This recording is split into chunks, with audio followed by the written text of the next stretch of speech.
evening. This is Devaki from Bharat Fintech Solutions. இன்னைக்கோட Indian industries review பார்க்கலாம். இந்த ஒரு வீடியோலேயே உங்களுக்கு வந்து opening bell, closing bell, benchmark and broader index, top gainers, losers, individual stock news, sector news எல்லாமே உங்களுக்கு வந்துடும். ப்ளீஸ் வந்து வீடியோவை ஃபுல்லாக பாருங்கள். நம்ம சேனலை சப்ஸ்கிரைப் பண்ணனா ப்ளீஸ் சப்ஸ்கிரைப் பண்ணிவிட்டு அந்த நோட்டிஃபிகேஷன் பெல்லை கிளிக் பண்ணி வச்சுக்கோங்க. அப்போ தான் நான் எப்போ வீடியோஸ் போடணும் உடனே உங்களுக்கு நோட்டிஃபிகேஷன் வரும், உங்களால் பார்க்க முடியும். இல்லைனா உங்களுக்கு மிஸ் பண்ணுற மாதிரி ஆகிடும். Moving on the slide, first வந்து ஓப்பனிங் பெல், மார்க்கெட் ஓப்பன் ஆகுறப்போ எப்படி இருந்தது அப்படின்னு சொல்லி பார்க்கலாம். மார்க்கெட் வந்து இன்னைக்கு ஃப்ளாட்டாக தான் ஓப்பன் ஆயிருக்கு.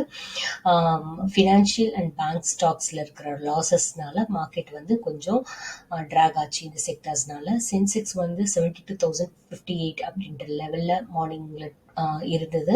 அது வந்து டவுன் பை 27 பாயிண்ட்ஸ் ஆர் 0.04% சொல்கிறாங்க. நிஃப்டி வந்து நம்மளுக்கு வந்து 21,856 அப்படின்ற லெவலில் இருந்தது, 3 பாயிண்ட்ஸ் ஏறி இருந்தது ஆர் 0.1% ஏறி இருந்தது. இன்னைக்கு வந்து நிஃப்டி 50 பேக்கில் மார்க்கெட் பிரெத் வந்து நியூட்ரலாக இருந்தது. அபவுட் 25 ஸ்டாக்ஸ் வந்து க்ரீனில் ட்ரேட் ஆகிட்டு இருந்தாங்க பாசிட்டிவாக, 23 ஸ்டாக்ஸ் வந்து ரெட்டில் ட்ரேட் ஆகிட்டு இருந்தாங்க நெகட்டிவாக. அதர் 2 ஸ்டாக்ஸ் வந்து எந்த சேஞ்சஸுமே இல்லாமல் அப்படியே இருந்தது. அதுக்கப்புறம் வந்து சென்செக்ஸ் 30 பேக்கில் 15 ஸ்டாக்ஸ் வந்து க்ரீனில் இருந்தது, பாசிட்டிவாக இருந்தது. அதில் டாப் கெய்னர்ஸ்லாம் யாருன்னு பார்த்தா Tata Motors, Mahindra and Mahindra, Tata Steel, Sun Pharmaceuticals and JSW Steel. இதில் டாப் லூசர்ஸ்லாம் யாருன்னு பார்த்தா 30 பேக் சென்செக்ஸில் State Bank of India, ICICI Bank, Kotak Mahindra Bank, Reliance Industries and HDFC Bank. Moving on the next slide, opening பெல்ல கண்டினியூ ஆகுது. நிஃப்டி பேங்க் வந்து நம்மளுக்கு 45,849 அப்படின்ற லெவலில் இருந்தது. இது down by 121 points or 0.26 points டவுனில் இருந்தது. நெக்ஸ்ட் வந்து அமாங் இண்டிவிஜுவல் ஸ்டாக்ஸ் அப்போ பேடிஎம் நம்மளுக்கு வந்து இப்போ ரீசெண்டாக லாஸ்ட் செஷன்ஸ் ஃபுல்லாக ஃபியூ செஷன்ஸில் நம்ம இதை பார்த்துக்கிட்டே வந்துட்டு இருக்கோம். இந்த ஸ்டாக்ஸ் வந்து இன்னைக்கு 10% வந்து இறங்கிது. மார்னிங் ட்ரேடில் இறங்கிட்டு அதனோட டே லோ ஆஃப் 438 அப்படின்ற ப்ரைஸில் இருந்தது. டாடா மோட்டார்ஸ் வந்து 7% ஏறி இருந்தாங்க. ஏன் அப்படின்னா வந்து அவங்களோட Q3 ரிசல்ட்ஸ் வந்து ரொம்ப ஸ்ட்ராங்காக இருந்தது. டாப் ப்ரோக்கரேஜஸ் எல்லாமே இந்த ஸ்டாக்ஸ்க்கு ரொம்ப ஃபேவரபிள் வியூஸ் வந்து கொடுத்துருக்காங்க. இன்னைக்கு வந்து நம்ம ஏஷியன் மார்க்கெட்ஸ் வந்து பார்க்கலாம். மார்னிங்கில் எப்படி இருந்தது அப்படின்னா ஏஷியன் இண்டஸ்ட்ரீஸ் வந்து இன்னைக்கு எல்லாமே மிக்ஸ்டில் தான் இருந்தது. அதாவது ப்ராஃபிட்டில் சிலது இண்டெக்ஸ் இருந்தது, லாஸில் சில இண்டெக்ஸ் இருந்தது, ஃப்ளாட்டாக சில இண்டெக்ஸஸ் இருந்தது. ஸோ ஜாப்பனீஸ் அன்னைக்கு வந்து 225 வந்து 0.66% கெயினில் இருந்தது, ஏறியிருந்தாங்க. சைனீஸ் ஷாங்காய் காம்போசிட் வந்து 1.82% இறங்கியிருந்தாங்க. சிங்கப்பூர்ஸ் எஃப்டிஎஸ்சி இவங்க வந்து 1.70% இறங்கியிருந்தாங்க. இதெல்லாமே இந்தியன் டைம் காலையில் 9:40க்கு அந்த நியூஸு. ஹாங்காங் ஹாங்ஸாங் வந்து ஃப்ளாட்டாக தான் ட்ரேட் ஆகிட்டு இருந்தாங்க. ஸோ ஏஷியன் மார்க்கெட்ஸ் வந்து இன்னைக்கு ரொம்ப மிக்ஸ்டாக தான் ட்ரேட் ஆகிட்டு இருந்தாங்க. ஃப்ளாட்டில் இருந்தாங்க, ஸ்லைட்டாக ஏறியிருந்தாங்க, இறங்கியிருந்தாங்க. ஸோ இந்த மூணுமே மிக்ஸ் ஆகி தான் இருந்தது ஏஷியன் மார்க்கெட்ஸ். நெக்ஸ்ட் வந்து ஓப்பனிங் பெல்லே திருப்பி கண்டினியூ பண்ணுறோம். அதில் வந்து என்ன செஷன் பார்க்குறோம்னா எஃப்ஐஏ அண்ட் ஏஏ ஆக்ஷன். இது வந்து ஃப்ரைடே February 2 அன்னைக்கு ஈவினிங் ஃபாரின் இன்ஸ்டிடியூஷனல் இன்வெஸ்டர்ஸ் வந்து நெட் பையர்ஸாக இருந்தாங்க. நம்மளோட இந்தியன் ஈக்விட்டிஸ் ஒர்த் 70.69 crore வந்து பர்ச்சேஸ் பண்ணியிருந்தாங்க. டொமஸ்டிக் இன்ஸ்டிடியூஷனல் இன்வெஸ்டர்ஸ் வந்து செல்லர்ஸாக இருந்தாங்க. 2,463 crore வந்து சேல் பண்ணியிருந்தாங்க. ஒரு சின்ன நோட்டு, ஃபாரின் இன்ஸ்டிடியூஷனல் இன்வெஸ்டர்ஸ் வந்து டொமஸ்டிக் ஈக்விட்டிஸ், நம்மளோட ஈக்விட்டிஸ் ஒர்த் 2,053 crore வந்து லாஸ்ட் 2 செஷன்ஸில் ஃபெப்ரவரியில் வாங்கியிருக்காங்க. அதுக்கப்புறம் ஜானில் வந்து நெட் செல்லர்ஸாக இருந்திருக்காங்க. ஜானில் எண்டில் ஃபுல்லாகவே. ஸோ ஓவராலாக ஜான் மந்த் வந்து அவங்க நெட் செல்லர்ஸாக இருந்திருக்காங்க. எவ்வளோ சோல் பண்ணியிருக்காங்க அப்படின்னு பார்த்தா நம்மளோட ஈக்விட்டி இண்டஸ்ட்ரீஸில் 25,744 crore வந்து சேல் பண்ணியிருக்காங்க. இந்த ஃபெப்ரவரியில் 2 செஷன்ஸாக 2 டைம்ஸ் வந்து அவங்க பையர்ஸாக இருந்திருக்காங்க. அது எவ்வளோ ஒர்த்துனா 2,053 crore worth of equities. Next வந்து நம்ம க்ளோசிங் பெல் ஸ்லைட் பார்க்கலாம். சென்செக்ஸும் நிஃப்டியும் வந்து நல்லா ஏர்லியராக கெயின்ஸில் இருந்தாங்க. பட் க்ளோஸ் ஆகுறப்போ அவங்களோட லோக்கு தான் அவங்களால க்ளோஸ் ஆக முடிஞ்சுது. ஏன்னா இன்னைக்கு செஷன் வந்து ரொம்ப வாலட்டைலாக இருந்தது. ஏறுறது இறங்குறது அந்த மாதிரி பயங்கர வாலட்டைலாக இருந்தது. இதுக்கெல்லாம் என்ன ரீசன்னு சொல்கிறாங்கன்னா, இன்வெஸ்டர்ஸ் ரொம்ப காஷியஸாக இருந்தாங்க அப்படின்னு சொல்கிறாங்க. எந்த ரீசன்னால அப்படின்னா, ஆர்பிஐனோட பாலிசி அவுட்கம் வந்து இந்த வீக்கோட லேட்டரில் என்னன்னு தெரியும். ஸோ அதை வேஸ்ட் பண்ணி அவங்க இந்த மாதிரி இருந்தாங்க. ஸோ லாஸ்ட் ஹவரில் நிறைய செல்லிங் நடந்ததுனால மார்க்கெட் வந்து டவுன் ஆயிருக்கு அப்படின்னு வந்து சொல்லியிருக்காங்க. அபவுட் 1514 ஸ்டாக்ஸ் வந்து ஏறியிருந்தாங்க. 1934 ஸ்டாக்ஸ் வந்து இறங்கியிருந்தாங்க. 106 ஸ்டாக்ஸ் வந்து எந்த சேஞ்சஸ்மே இல்லாமல் அப்படி இருந்தாங்க. இன்னைக்கு இண்டஸ்ட்ரீஸ் க்ளோசிங் அப்போ இறங்கினதுக்கு மெயின் ரீசன் யாருன்னு பார்த்தா ஹெவிவெயிட் ரிலையன்ஸ் இண்டஸ்ட்ரீஸ், அதுக்கப்புறம் ஃபினான்ஷியல் அண்ட் ஐடி ஸ்டாக்ஸ் ரீசன்னு சொல்கிறாங்க. க்ளோசிங் அப்போ சென்செக்ஸ் வந்து 354 பாயிண்ட்ஸ் ஆர் 0.49% வந்து இறங்கிட்டு 71,731 அப்படின்ற லெவலில் செட்டில் ஆயிட்டாங்க. நிஃப்டி வந்து 21,770 லெவல்ஸில் இருந்தாங்க. அவங்க வந்து 82 பாயிண்ட்ஸ் ஆர் 0.38% டவுனில் இருந்தாங்க. பிஎஸ்சி மிட் கேப் இண்டெக்ஸ் வந்து இன்னைக்கு ஃப்ளாட்டாக தான் க்ளோஸ் ஆயிருந்தாங்க. மீன்வைல் ஸ்மால் கேப் இண்டெக்ஸ் வந்து 0.23% வந்து டவுன்ல இருந்தாங்க. க்ளோசிங் பில் கண்டினியூ பண்றோம். சென்செக்ஸ் பேக்ல வந்து பஜாஜ் ஃபினான்ஸ், பாரதி ஏர்டெல் இவங்க எல்லாமே வந்து டாப் லூசர்ஸா இருந்தாங்க. ஓவர் 3% ஈச் வந்து இறங்கியிருந்தாங்க. Maruti, Bajaj Finserv, HCL tech and Titan இவங்க எல்லாமே வந்து லாசஸ்ல தான் க்ளோஸ் ஆனாங்க. Tata Motors, Sun Pharma, Power Grid and M&M இவங்க எல்லாமே கெயின்ஸ்ல தான் க்ளோஸ் ஆனாங்க. செக்டோரியல் ஃப்ரண்ட்ல நிஃப்டி கன்சியூமர் டியூரபிள்ஸ் வந்து 1.2% இறங்கியிருந்தாங்க. நிஃப்டி FMCG வந்து 0.76% இறங்கியிருந்தாங்க. Nifty Bank, Nifty financial services, Nifty FMCG, Nifty IT and Nifty media இவங்க எல்லாமே வந்து லோவராக தான் க்ளோஸ் ஆயிருக்காங்க. Nifty auto, Nifty metal, Nifty pharma, Nifty oil and gas, Nifty reality and Nifty health care இவங்க எல்லாமே வந்து ஹையர்ல க்ளோஸ் ஆயிருந்தாங்க. க்ளோசிங் பில் கண்டினியூ பண்றோம். இதுல வந்து இம்பார்ட்டன்ட் இண்டிவிஜுவல் ஸ்டாக்ஸ் வந்து பேடிஎம். இந்த நியூஸை நம்ம ஆல்ரெடி பார்த்தோம், திருப்பி நான் ரிப்பீட் பண்றேன். அது இன்ட்ராடேல பார்த்தோம். இது க்ளோசிங் அப்போ 10% இறங்கிட்டு லோவர் செக்யூரிட்டி லிமிட் அட் 438 அப்படின்ற ப்ரைஸில் இருந்தது. லாஸ்ட் 3 செஷன்ஸாக இன்க்ளூடிங் மண்டேயோட சேர்த்து இந்த ஸ்டாக் வந்து 42.4% வந்து இறங்கி இருந்தாங்க வேல்யூல இருந்து. இல்லை மார்க்கெட் கேபிட்டலைசேஷன்லேருந்து எவ்வளோ இறங்கியிருக்காங்கன்னு பார்த்தா 20,500 crore சொல்கிறாங்க. நெக்ஸ்ட் வந்து individual stock news. Bank of India first script இவங்க வந்து 8.35% வந்து இறங்கியிருந்தாங்க. என்ன ரீசன் அப்படின்னு சொல்றாங்கன்னா, இன்வெஸ்டர்ஸ் வந்து ப்ராஃபிட் புக் பண்ணிட்டாங்க அப்படின்னு சொல்றாங்க. ஒரு சின்ன நோட் இந்த ஸ்டாக் பத்தி. சின்ஸ் அக்டோபர்ல இருந்து இந்த ஸ்டாக் வந்து 34% வந்து கெயின் பண்ணியிருக்காங்க, ப்ராஃபிட் பண்ணியிருக்காங்க அப்படின்னு சொல்றாங்க. நெக்ஸ்ட் வந்து இண்டிகோ ஸ்கிரிப்ட் இவங்க வந்து 5% இன்ட்ராடேல வந்து ஏறிட்டு அவங்களோட ரெக்கார்ட் ஹையை டச் பண்ணியிருந்தாங்க. பட் க்ளோசிங் அப்போ அவங்க வந்து 1.4% தான் வந்து ஏறியிருந்தாங்க. இதுக்கு ரீசன் என்ன சொல்றாங்க அப்படின்னா, கம்பெனியினுடைய ஸ்ட்ராங் Q3 நம்பர்ஸ், குவார்டர்லி ரிசல்ட்ஸோட நம்பர்ஸ் தான் காரணம் அப்படின்னு சொல்லிட்டு சொல்றாங்க. ஒரு சின்ன நோட், கம்பெனியோட ப்ராஃபிட் வந்து டபுள் டைம்ஸ் ஆயிடுச்சு இந்த குவார்டர்லன்னு சொல்றாங்க. என்ன நம்பர் கொடுத்துருக்காங்கன்னா 2,998 crore சொல்லியிருக்காங்க. Moving on the next slide and script LIC இவங்க வந்து 5% ஏறியிருந்தாங்க. பிளஸ் ஸ்டாக் வந்து 1000 மார்க்கையும் இன்னைக்கு ட்ரேடிங் செஷன்ஸ்ல ஹிட் பண்ணியிருந்தாங்க.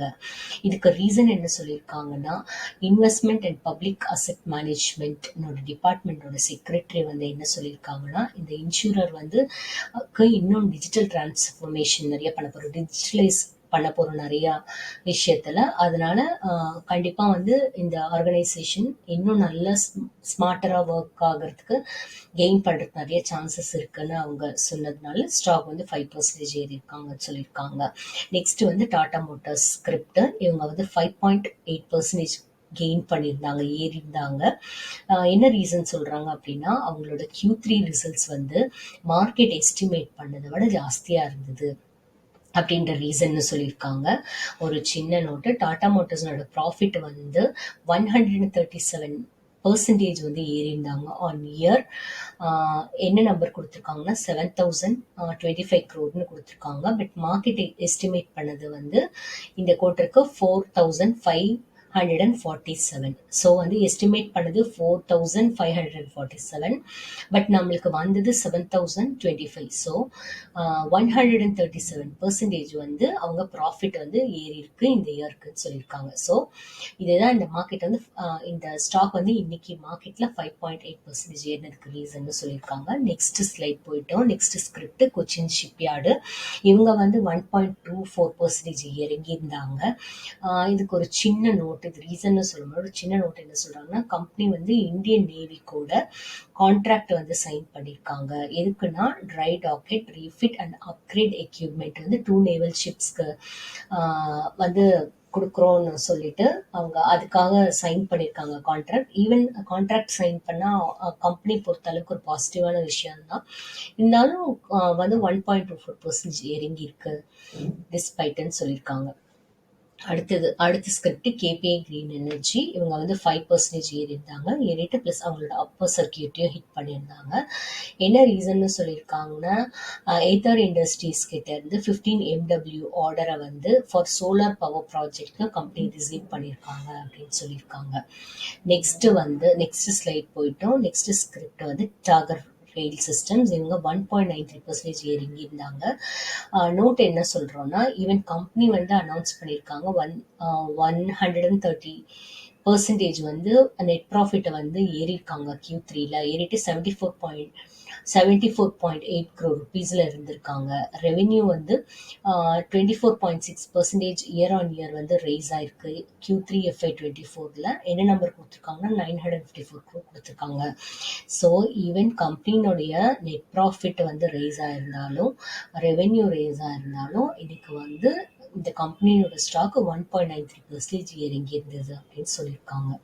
அடுத்தது விஏ செக் பேக் ஸ்கிரிப்ட். இவங்க வந்து 5.62% வந்து ஏறி இருந்தாங்க. என்ன ரீசன் சொல்லியிருக்காங்க அப்படின்னா, கிங்டம் ஆஃப் சவுதி அரேபியாவில் கம்பெனி வந்து 33.5 மில்லியன் ஆர்டரை வந்து ஓன் பண்ணியிருக்காங்க. எதுக்குன்னா இண்டஸ்ட்ரியல் வேஸ்ட் வாட்டர் ட்ரீட்மெண்ட் பிளான்ட்டுக்கு எங்கன்னா சவுதி அரேபியாலன்னு சொல்லியிருக்காங்க. நெக்ஸ்ட் ஸ்கிரிப்ட் வந்து அரபிந்தோ ஃபார்மா. இவங்க வந்து 4.23% இறங்கியிருந்தாங்க. என்ன ரீசன் சொல்லியிருக்காங்கன்னா, கம்பெனி வந்து என்ன பண்ணியிருக்காங்கன்னா, அவங்களுடைய மேனுஃபேக்சரிங் வந்து ஒன் ஆஃப் இட்ஸ் யூனிட்ஸ் அவங்களோட ஒன் ஆஃப் த யூனிட்டோட மேனுஃபேக்சரிங் வந்து ஸ்டாப் பண்ணி வச்சிருக்காங்க. ஏன் அப்படின்னா, United States Food and Drug Administration USFDA வந்து என்ன இஷ்யூ பண்ணியிருக்காங்க அப்படின்னா 9 அப்சர்வேஷன்ஸ் ஃபார் இட்ஸ் சப்சிடரிஸ். அவங்க வந்து போய் இன்ஸ்பெக்ஷன் போனப்போ அவங்க வந்து ஏதோ அப்சர்வ் பண்ணியிருக்காங்க 9 இஷ்யூஸ் இருக்கு அப்படின்றதோட சப்சிடரியில. அதனால என்ன பண்ணியிருக்காங்கன்னா, இந்த அரபிந்தோ ஃபார்மா வந்து அவங்களோட ஒன் ஆஃப் த யூனிட்ல வந்து மேனுஃபேக்சரிங் பண்றத பாஸ் பண்ணி வச்சிருக்காங்க டெம்பரவரியா. ஸோ அந்த ரீசனால கம்பெனியோட ஸ்டாக் வந்து 4.23% ஏறிங்கி இருந்தது அப்படின்னு சொல்றாங்க. நெக்ஸ்ட் வந்து UPL.